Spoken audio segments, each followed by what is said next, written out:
bersama kita. Aku Handini. Aku Agustina Beatrix. Aku Angelina Dewi Patricia. Nah, kali ini kita lagi ada di Radio Jeronimo 106.1 FM.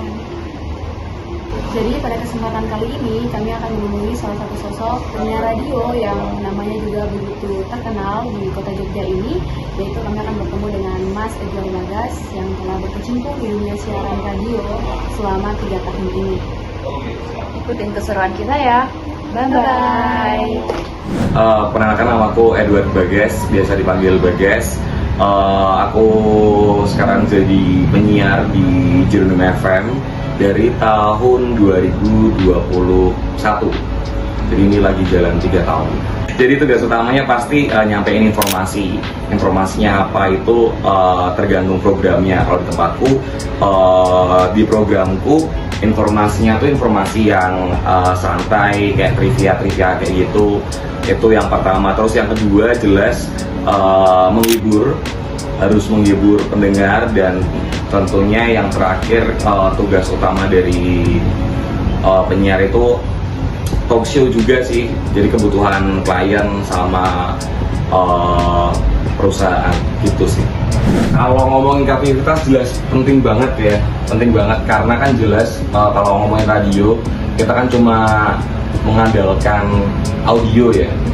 Gimana caranya kita bisa menggambarkan sesuatu lewat audio aja gitu loh.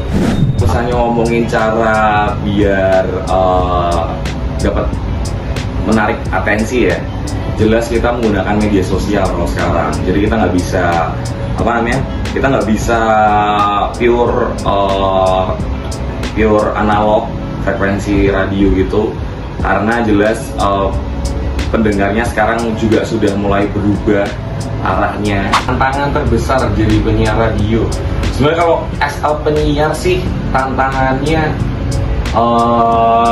gimana caranya tetap kita tuh harus memanfaatkan media sosial sih, kayak gitu. Itu lebih ke tantangannya. Jadi tantangannya itu bukan yang secara negatif, tapi gimana kita bisa memanfaatkan media sosial akhirnya mendukung kita ke arah konvensionalnya itu sih.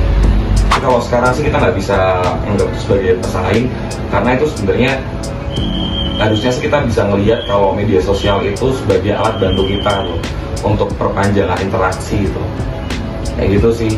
Jadi emang gimana caranya dari media sosial bisa mengarahkan ke konvensional atau apapun itu. Atau juga kita siarannya pun juga nggak cuma konvensional doang, kita pun juga lewat platform streaming juga. Ngomongin pengalaman gimana kok aku bisa jadi penyiar dan juga bisa masuk di Jeronimo FM. Sebenarnya kalau dari penyiar sih emang dulu cita-cita dari SMA, dulu pengen jadi penyiar. Pembongkaran jaringan uang palsu di kawasan kampus PTN yang dilakukan pada hari Senin 16 Desember 2024, pihak kepolisian berhasil menangkap 15 tersangka yang diduga turut melibatkan staf Universitas Islam Negeri Alauddin Makassar. Polisi awalnya telah melakukan penahanan kepada 9 dari 15 tersangka yang berhasil diamankan tersebut. Jadi ada cuttingku juga yang dulu kerja di sini, namanya Pamungkas. Akhirnya aku dulu jadi dari pendengar, terus kayak tahu dia jadi penyiar, ya cuma ngechat aja, Bu aku ajarin dong jadi penyiar gimana caranya. Ya udah datang aja pas aku siaran. Oh nggak apa-apa gitu. Terus akhirnya udah aku datang ke sini, terus main-main, sering diajak ikut siaran juga. Gara-gara siaran pun akhirnya aku bisa ngerasain pengalaman MC yang menurutku nggak semua orang punya kesempatan yang sama kayak aku. Kayak misal gara-gara siaran pun akhirnya aku dipercaya buat jadi MC basket nasional, personal branding yang diajarin di kampus. Gimana caranya teman-teman pengen dikenal sebagai sosok yang seperti apa. Jadi semangat buat teman-teman yang pengen jadi penyiar radio. Oke, jadi setelah mendengar sharing dari Mas Bagas tadi sebagai penyiar radio, jadi buat kalian yang ingin menjadi penyiar radio, semoga bermanfaat ya. Bye-bye!